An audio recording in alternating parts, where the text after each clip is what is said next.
Let me sell something to you. A squad of 9 Space Elves, some of the best damage output weapons options for both ranged and melee. We're talking about blowing up an intercessor in one round of shooting, extreme focus on mobility and trickery-based tactics. Some of the best Kill Team has to offer. You're probably wondering, what's the downside? Well, let me just take this rock and... yeah! Yep, basically paper mache. They are also a 2 APL team, despite being below 10 units. This can cause issue when trying to hold objectives against proper elite teams or proper horde teams. But stick with me, if you like the razor's edge of strategy with more gotcha options than most teams, the Corsair Voidscarred might be for you. Before that, this is YouTube, and if you're new to the channel and want more tabletop content, don't forget to hit that subscribe button. Maybe leave a like if you want. As well, we have a community Discord linked in the description. Join us in talking about all things tabletop. We'll be happy to have you. Now, let's take a look at one of the teams from a race of beings that accidentally created a god by having a drug-fueled party in a pocket dimension.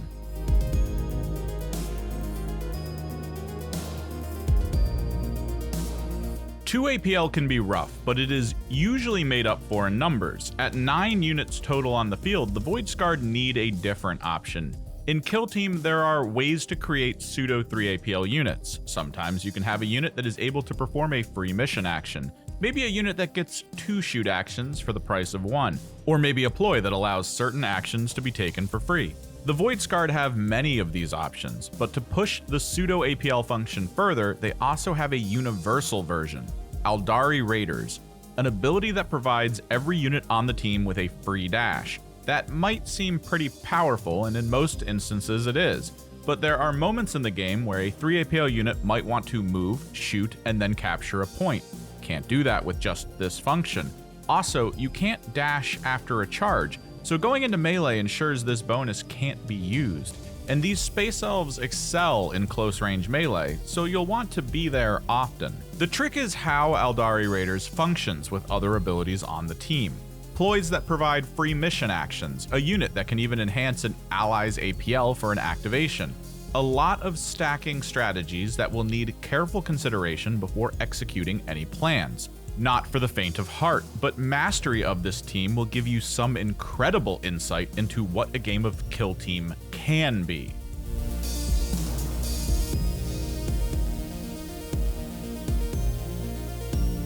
Trickery and strategy are the theme that runs throughout the core of the Corsairs, and the ploys they have access to push that narrative. From the strategics, we start with Plunderers. This allows 3 units to perform a dash during the strategy phase. The only restriction on this is how the dash must be performed. In missions with objectives, the unit that is dashing must end the move closer to the nearest objective. This does not mean you have to move in a straight line towards the objective. You can orbit it slightly, so long as the total distance between the unit and the center of the objective is even slightly shorter. We're talking even a quarter inch or less. So long as the unit is slightly closer, it is a legal maneuver. A solid ploy when you need to make a between-round adjustment. Rapid Strike is a damage-enhancing ploy. When going into melee, if the Corsair unit fighting attacks an enemy that has already been activated, this ploy would allow them to enhance a normal hit into a critical one for retention, useful for damage or survivability in the right moments. Outcasts is an additional form of damage pump. Originally, this would allow a Corsair unit that was more than 6 inches from an ally to retain a miss as a hit if they had a retained crit. Due to a recent data slate buff, this has been reduced from 6 inches to 3 inches. This is used in both melee and ranged, useful for the sniper sitting way back or the melee specialist running far ahead. Aeldari Agility pushes the already impressive squad mobility above and beyond. Every model that activates can choose to forego fighting or shooting to gain an additional inch on the fallback, move, or dash actions. When you need to make a serious rotation, upping a full move and dash from 9 to 11 inches can be a real help, and mission actions can still be taken in this situation. Mobility like this is incredible when trying to bait an enemy one way and then to shift a different direction faster than any enemy force can respond. From the tactical ploys, Opportunistic Fighters, a simple ploy that will keep opponents from falling back out of engagement range. When an opponent performs the fallback action, the Corsairs can spend a command point. for D3 mortal wounds on that operative for each allied Corsair in engagement range of them. Light Fingers provides a Corsair with a free use of either a mission action or pickup action during their activation. Consider that this function, on top of Aeldari Raiders, can create a pseudo 4 action point unit in a round. Very useful. Deadly Ambush is an out-of-sequence charge that works very well as a counter to aggressive ranged units. Keeping a model hidden behind some cover will force enemies to get within close range to try to be able to fire on the unit. A Corsair won't generally survive in this situation against Plasma or Melta and their equivalents, so they instead survive by putting that enemy in their engagement range. This will force their opponent to decide whether or not they think they can survive a possible couple of strikes from an Aeldari power weapon. Not an easy choice. Originally, this would only be usable by Corsairs that were already in the engage order. The recent data slate buff allows concealed Corsairs to do it as well. They will have their order changed on use though. Still, a good option. Lastly, one step ahead. A ploy used at the end of the initiative phase, so after all units are deployed and scouting options have been selected. 2 Voidscarred can be picked up and placed back down anywhere in the Corsair deployment zone with any order. A simple concept, but the power to bait enemy positions or lull opponents into a false sense of security is among some of the top tier strategies in the game. And this ploy makes countering Corsair deployment an almost impossible task, one of the greatest tools in this team's arsenal.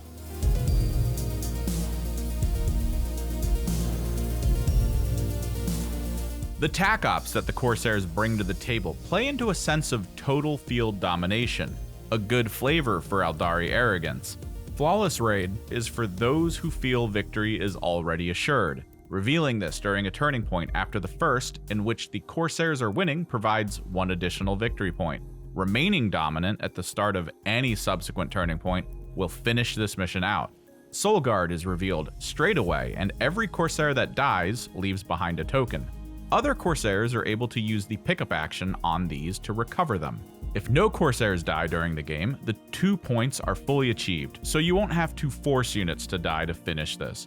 Otherwise, you get half score for half or more tokens carried, full score if all tokens are carried. Opportunists is sort of like Soul Guard, but in reverse. The enemies that die leave loot tokens on the field.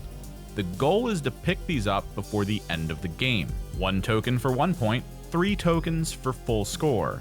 As Soul Guard and Opportunists don't need to happen right away, a Corsair player can focus on the rest of the game until the last round, and under Conceal orders and the benefit of the Aeldari Agility ploy, vanish into cover with a host of tokens, looking to finish the game out strong. The regular ploys to pull from are Seek and Destroy as well as Recon. Both archetypes are ideal with the mobility and lethality the Voidscarred have, so really the choice of what to go comes down to experience.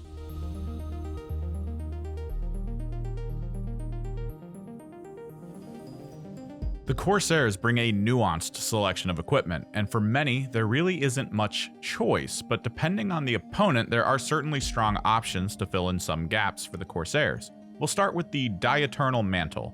Against teams that rely on Torrent or Blast, when played into fragile teams like the Voidscarred, this can be very useful.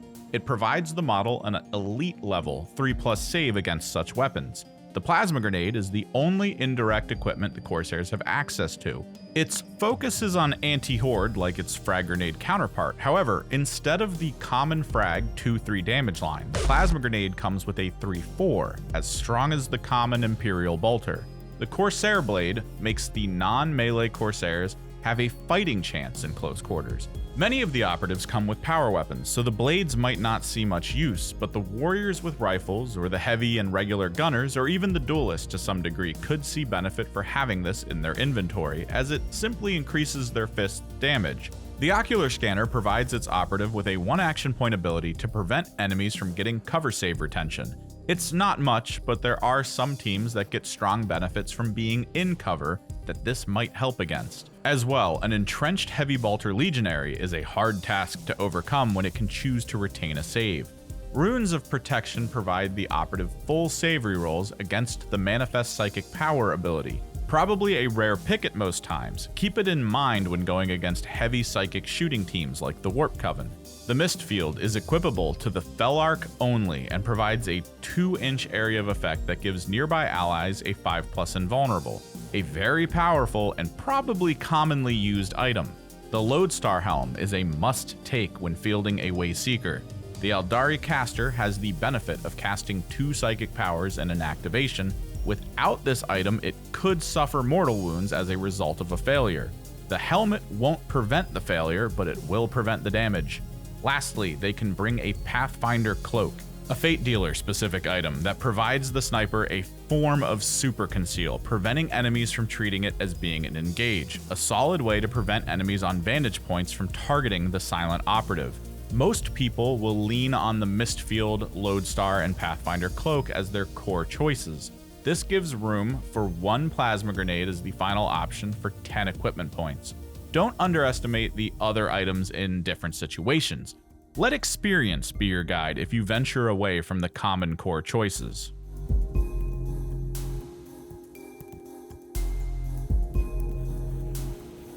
The operatives that make up the Corsair Voidscarred team consist of a solid blend of melee, ranged, and support. In total, 9 operatives must be chosen to complete a list, and taking a look at the warrior archetype gives us the core idea of unit stats. 6-inch movement, 2 APL, 1 GA, 3 defense, a 4+ save, 8 wounds. The warrior has a close and long range variant. You either choose to take a shuriken pistol and power weapon, or a shuriken rifle and fists. Stats-wise, the shuriken weapons are as strong as basic Space Marine bolters, 4 attacks, 3 up to hit, 3/4 damage line. But on top of these stats, they bring the rending critical rule, a solid stat for teams that enjoy generating more crits than normal. The warriors also come with a unique action called Take Aim. For an action point, the warriors get the balanced rule on its shuriken rifle, as long as it's further than 3 inches from an enemy.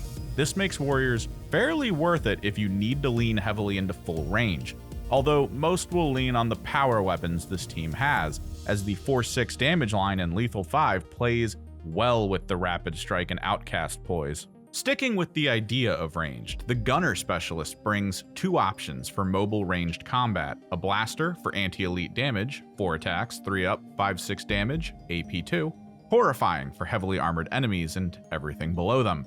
For more anti-horde approaches, the Shredder gets 5 attacks, 3 up to hit, 3/4 damage, blast 2. Recently, this weapon was buffed with rending due to the Dark Eldar version that was released later. A very solid anti-horde option. Beyond that, simple shuriken pistol and fist. For less mobile guns, the heavy gunner brings a shuriken cannon and a wraith cannon. For lower health enemies, the shuriken cannon brings 5 attacks, 3 up to hit, 4/5 damage line. Fusillade heavy and unwieldy special rules, and the rending critical rule. Alternatively, the anti-elite heavy wraith cannon brings 4 attacks, 3 up to hit, 6/3 damage line, AP2, heavy, unwieldy with the mortal wounds 4 critical bonus. The issue is, in a final on-field list, the Corsairs can only bring either a regular gunner or a heavy. This tends to mean the heavy gunner gets left behind for more mobile options. But do not underestimate bringing a Wraith Cannon against an elite team like the Intercessors or even the Legionary. It can do a ton of work for the Voidscarred, but it really depends on the map layout and different firing angles. The Fate Dealer continues the ranged trend for specialists with its Ranger Long Rifle. 4 attacks, 2 up to hit, 3/3 damage, heavy, silent, mortal wounds 3. It brings a camo cloak, giving the unit 2 retainable dice while in cover. It also brings Take Aim like the warriors for the balanced benefit. The Starstorm Duelist takes its position at mid-range, dual-wielding pistols. A fusion pistol with 4 attacks, 3 up to hit, 5/3 damage, range 3, AP2, mortal wounds 3, and a shuriken pistol with all the similar shuriken stat lines. Quick on the trigger allows the duelist to use a shoot action from engagement range. When doing so, it must select an enemy in its engagement range. The pistol barrage is a one-point action that allows the duelist to fire with both of its guns in sequence, basically a double shoot where it can fire with its fusion and shuriken in any order as long as it has an engage order. A solid unit for running up and nuking down a single target. Going close range, we have the Shade Runner. It brings throwing blades with 4 attacks, 3 up, 2/4 damage line, ranged 6, and silent. In melee, it uses Hekatari blades. 4 attacks, 3 up, 3/5 damage, lethal 5, relentless. Good mid-range melee potential. Its slicing attack allows the unit to perform a normal move and pick one enemy it passes within engagement range of to perform one melee attack against. This attack comes with all the benefits of the Hekatari blade, and the target doesn't get to fight back. This works due to the Shade Runner having the fly keyword, the only unit on the team with it, allowing it to pass over terrain and within engagement of enemies. A solid finishing move. The Carnathi rounds out the melee core of the Voidscarred, equipped with dual power weapons. 4 attacks, 3 up to hit, 4/6 damage, lethal 5, relentless. Bladed Stance allows the unit to preemptively parry in melee before the combat begins with one of its retained dice. Great in many defensive situations. The support units start with the Kernite Hunter, basic close-range warrior loadout, and the Falchu ability. For 1 action point, a target with a conceal order is picked and a dice is rolled in an attempt to treat that model as being in engage until the end of the turning point. It needs a 6+ on the roll, but that is modified with a +1 if the target is within 6 inches, if the target is not ready, and if the target is not near heavy terrain. If all of these situations are set, the Hunter would only need a 3+ for the rest of the team to easily open fire on its target. The Wayseeker brings a Witch Staff for melee, but it mostly brings a slew of psychic powers. Lightning Strike is a shoot action with decent mid-tier damage. Warding Shield to provide an ally within 6 inches a 3+ invulnerable until the end of the turning point. Freezing Grasp to greatly slow a visible enemy target by lowering its move stat by 2 inches and preventing dash. Lastly, Warpfold, allowing the Wayseeker to swap locations with an allied Corsair within 6 inches. Sadly, carried objectives will drop from this action.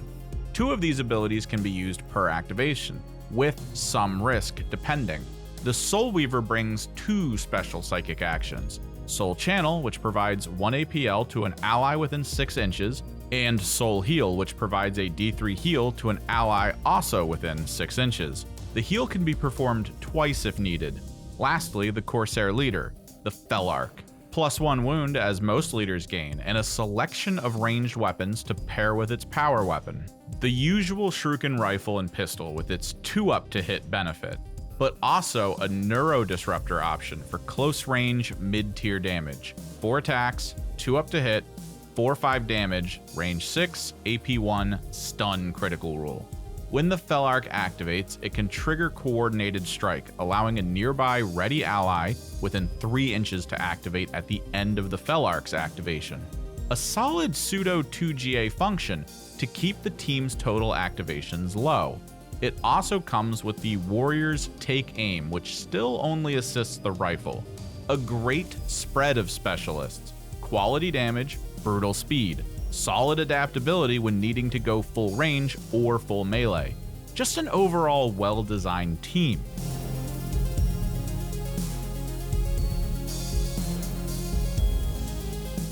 Building a roster for matched play is fairly simple for the Corsairs. 20 slots for a 9 operative team where most of the specialists are single loadout. Taking all core specialists gives you a Duelist, Hunter, Shade Runner, Carnathi, Fate Dealer, Wayseeker, and Soul Weaver. 7 slots filled. Taking both variants of the Felarch ups that to 9. Both variants of each gunner raises the bar to 13. After this, all you can really add are warriors, 7 slots for those. And those choices come down to team balance. Going 1 melee and 1 ranged at the very least could be a good idea. The final 5 slots are up to you, but I would suggest mostly ranged warrior variants to replace the melee specialists. Hear me out. They probably would never get used, but if a certain map, mission, and matchup would be easier from ranged, having more guns with the potential of gaining the balanced rule could output better damage than trying to run down opponents for melee. At the end of the day, it is up to an individual's experience, however. I'm just looking at the Beta Decima terrain and thinking, man, don't know how fun melee is going to be on there. Guess we'll have to wait and see.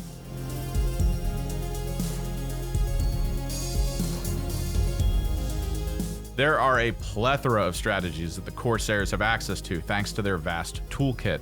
It will take some time to see the full nuance of it all, so let me give you a sort of super example. Hopefully spark some ideas. Granted, the situation will be a rarity, but I think it could be fun. Let's set the scene. This Corsair warrior was just charged by this Legionary Anointed. A fight ensues, killing the warrior, but not before striking with a 6 damage critical, reduced by the Anointed's currently active Feel No Pain to 4 damage. The rapid strike ploy is being used, but despite the warrior not being able to take advantage of it, the lethal 5 power sword came through. With Soul Guard set as a Tac Op, a token is placed in the fallen warrior's location. Time for revenge. Nearby, there is a ready Felarch and Shade Runner. First up, the Felarch goes to engage for its activation. It selects the Shade Runner to follow up its action sequence. With a free dash, the Felarch puts the Anointed into its Neurodisruptor's crosshairs, a volley of shots leading to another 4 damage. With its move, it vanishes from enemy line of sight. The Shade Runner activates and remains in conceal. With a dash to gain some ground, it then activates Slicing Attack. Moving without issue from its fly keyword, it passes next to the Anointed, triggering a single dice roll for melee. A miss is rerolled to a hit from Relentless on the weapon profile. The hit is upgraded to a crit from the Rapid Strike ploy, as the Anointed is no longer set as ready, and as the Slicing Attack claims the Shade Runner rolls as though it is fighting in combat. The Shade Runner would be considered the attacker due to it being the currently activated unit. 5 damage mitigated to 3. As the Shade Runner positions nearby in cover, within range of the Soul Guard token, but outside of engagement of the Anointed. With its last action point, it shoots with the Silent Throwing Blades, edging out just enough damage to bring the Anointed down. A command point is spent on Light Fingers, allowing the Shade Runner to retrieve its fallen comrade, ending its turn in cover from enemy fire, all while not leaving conceal. A true symphony of rules-bending trickery. Expect more of that as you delve further into the Corsair pedigree. These Space Elves truly are full of surprises, and I'm here for it. I love when teams like this come forward to remind us that we can't become comfortable in our basic knowledge of the game, manipulating damage, augmenting speed, adjusting positions between rounds.